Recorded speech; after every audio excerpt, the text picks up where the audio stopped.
My fellow citizens, at this hour, American and coalition forces are in the early stages of military operations to disarm Iraq, to free its people, and to defend the world from grave danger.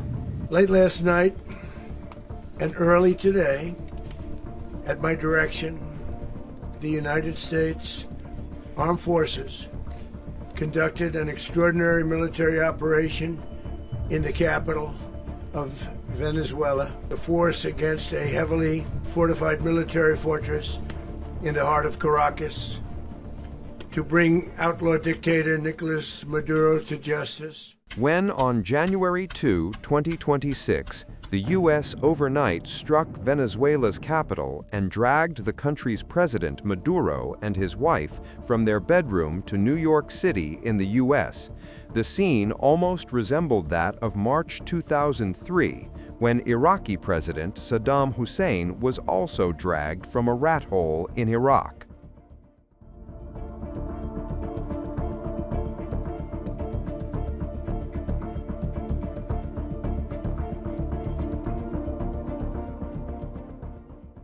Our work in Iraq is difficult because our enemy is brutal. But that brutality has not stopped the dramatic progress of a new democracy. Confident in the will of the Iraqi people, I am confident in the skill and spirit of our military fellow citizens. We are in this fight to win, and we are winning.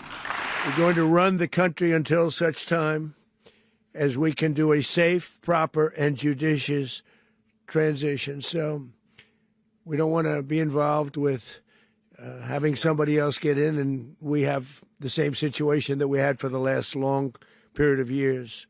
So we are going to run the country until such time as we can do a safe, proper, and judicious transition. And it has to be judicious because that's what we're all about. We want peace, liberty, and justice for the great people of Venezuela, and that includes many from Venezuela that are now living in the United States and want to go back to their country. It's their homeland.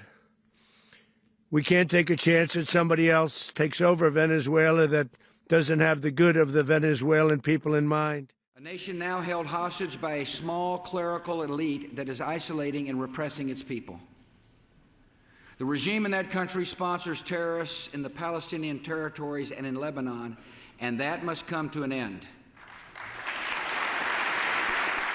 Required leadership. Venezuela has a lot of bad people in there, a lot of bad people that shouldn't be leading. We're not going to take a chance that one of those people take over for Maduro.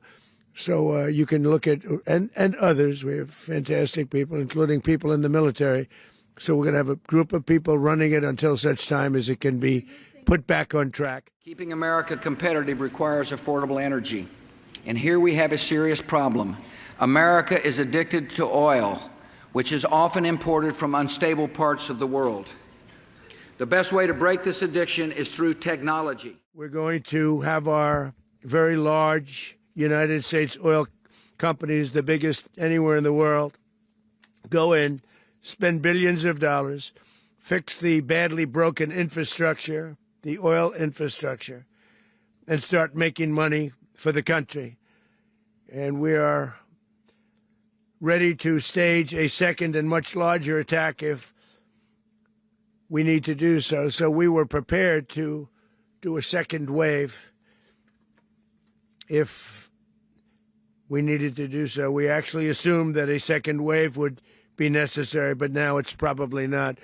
The first wave, if you'd like to call it that, the first attack was so successful, we probably don't have to do a second, but we're prepared to do a second wave, a much bigger wave. The comparison of these two leaders made one thing very clear. At least George Bush had a filter of diplomacy.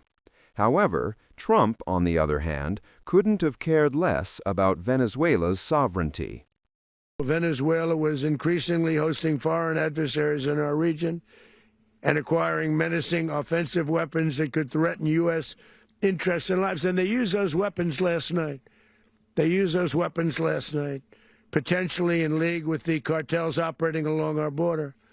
All of these actions were in gross violation of the core principles of American foreign policy, dating back more than 2 centuries, And not anymore. All the way back, it dated to the Monroe Doctrines. And the Monroe Doctrine is a big deal. But we've superseded it by a lot, by a real lot. They now call it the Monroe Document. I don't know. It's Monroe Doctrine. We sort of forgot about it. It was very important, but we forgot about it. We don't forget about it anymore. Under our new national security strategy, American dominance in the Western Hemisphere will never be questioned again.